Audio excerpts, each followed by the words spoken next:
Azərbaycan tarixinin bir çox səhifələri saxtakarlıqla doludur. Bu saxtakarlıqlardan biri də güya tarixdə Naxçıvan xanlığının mövcud olması barədə nağıllardır. Bu nağıllar Rusiya imperiyası tərəfindən uydurulmuşdur və hazırda da daha sonra Sovetlər Birliyi və Rusiya tərəfindən davam edilmişdir.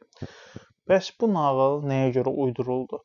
Necə oldu ki, Naxçıvan adlı bir ərazi meydana gətirildi və tarixdə olmayan bir şeyi bizə sırmağa başladılar.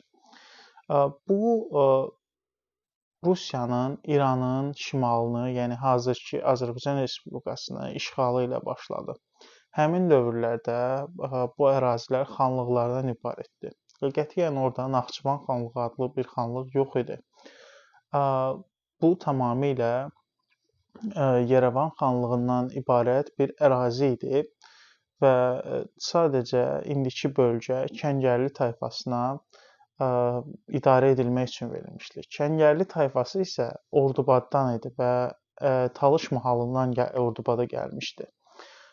Bu detallara hələ çox getməyəcəm. Yəni bu hadisələr necə baş vermişdi Rusiya imperiyasına qədər, bu o qədər də maraqlı deyil hal-hazırda mənim üçün. Bundan sonrakı mərhələ maraqlıdır. Çünki Rusiya imperiyası bu əraziləri işğal etdikdən sonra ərazidə İran və Osmanlıya qarşı bir birlik yaratmağa cəhd göstərirdi. Və bu cəhdlərdən biri də ermənilərin daha da gücləndirilməsi idi. O ilk olaraq Rusiya imperiyası ermənilər və gürcüləri daha güclü etməyə çalışdı ki, Osmanlıdan hər hansı bir təhlükə gələrsə, bununla mücadilə edə bilsin.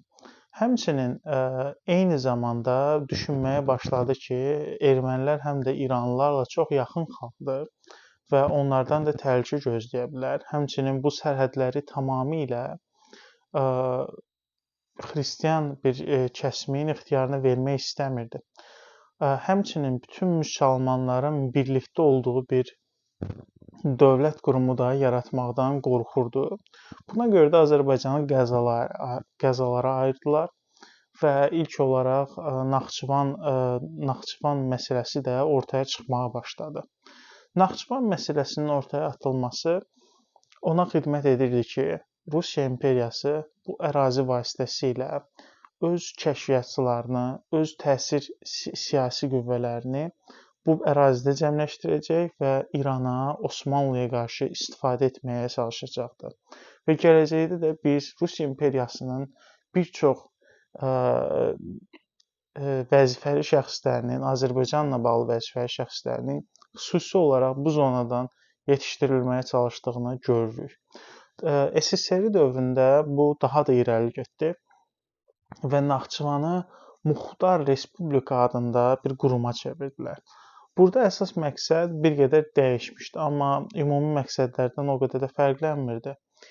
Həmin dövrdə Osmanlı imperiyası dağılmağa başlamışdı, artıq Türkiyə meydana gəlirdi və Türkiyə onsuz da SSR-nin istifadə etdiyi bir ölkə idi, özlərinin yaratdığı bir ölkə idi. Demirəm, tamamilə onlara tabe idi, sadəcə oradakı prosesləri Sovetlər Birliyi çox uğurlu şəkildə maliyyələşdirmişdi, öz casusları tərəfindən də dəstək vermişdi. İndi də elədir.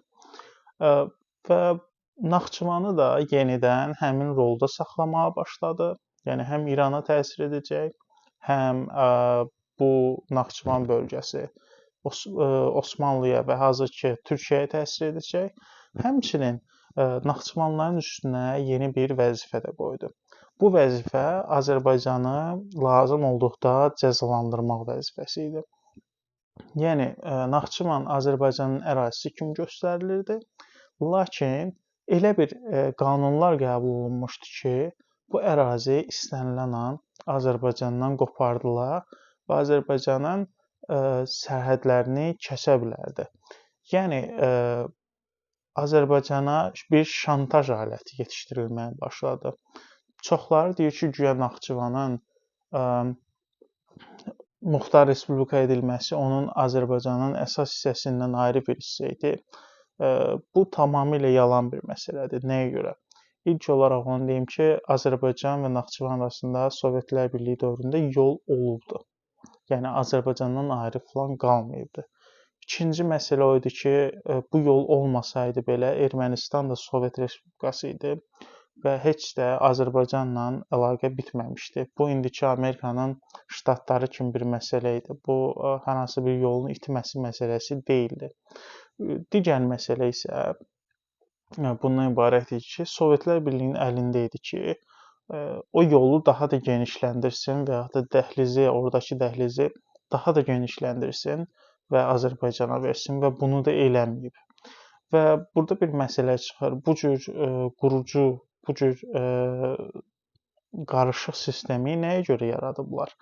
Bu mübahisəli bir sistem yaratmaqdır Azərbaycana qarşı, yəni separatçı bir hərəkat yaratmaq idi.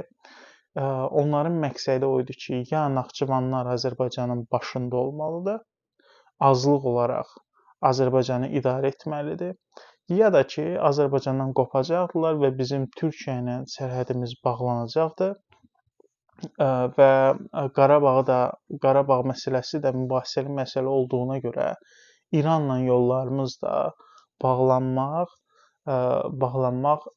təhlükəsinə düşəcəkdi.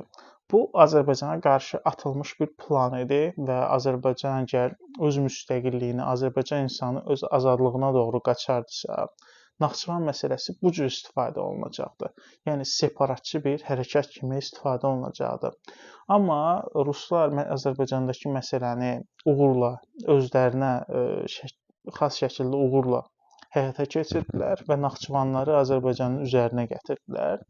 Və bununla da bu separatçı hərəkat hələ də Muxtar Respublika kimi qalıb və nəyə görə Muxtar Respublika olması hələ də heç kimə bəlli deyil. Azərbaycanda Azərbaycan hökuməti separatizmlə əziyyət çəkdiyini deyir, amma ən başdakı separatçı hərəkat hələ də Naxçıvanda durur və indiki bizim bu tayfa qəbilə hakimiyyəti də Naxçıvan bölgəsindən gəlib və bu məsələni düzəltmək istəmirlər. Azərbaycanda nə bilim Qarabağda separatçılıqdan danışılır, Azərbaycanda Talış separatçılığından danışılıb, Azərbaycanda Ləzgi separatçılığından danışılıb. Amma bircə nəfər də olsun Naxçıvan separatizmdən dəyişmir. Yəni bu mövzuda danışılmamağının səbəbi mənə bəlli deyil. Nəyə görə? Çünki bu yeganə rəsmi Bakı tərəfindən qəbul edilmiş separatçı bir qurumdur. Nəyə görə biz bu haqda danışmırıq? Çünki hakimiyyət bu manipulyasiyanı Azərbaycan xalqına qarşı aparır və bir gün Naxçıvanlılar, Azərbaycanlılar öz azadlığına can atdığı bir vaxtda, Azərbaycanlılar Avropa ilə birləşməyə can atdığı halda Naxçıvanlılar öz müstəqilliyini elan edib, Əliyev tayfası ora qaçıb öz müstəqilliyini elan edəcək və bu Azərbaycanı gözləyən real təhlükədir. Real təhlükə heç də nə ləzgilər, nə də talışlar tərəfindədir. Real təhlükə hal-hazırda Naxçıvandadır. Naxçıvanın konstitusiyası var, öz idarəetmə sistemi var. Bir gün 24 saat kifayətdir ki, o konstitusiya vasitəsilə çevriliş edib onu dövlətə çevirəsən. Bunun üçün 24 saat bəs edir. Və bu təhlükə Azərbaycanın içinə qoyulmuş bir bombadır. Naxçıvan separatizmi Azərbaycan daxilində olan bir bombadır və hər an partlaya bilər.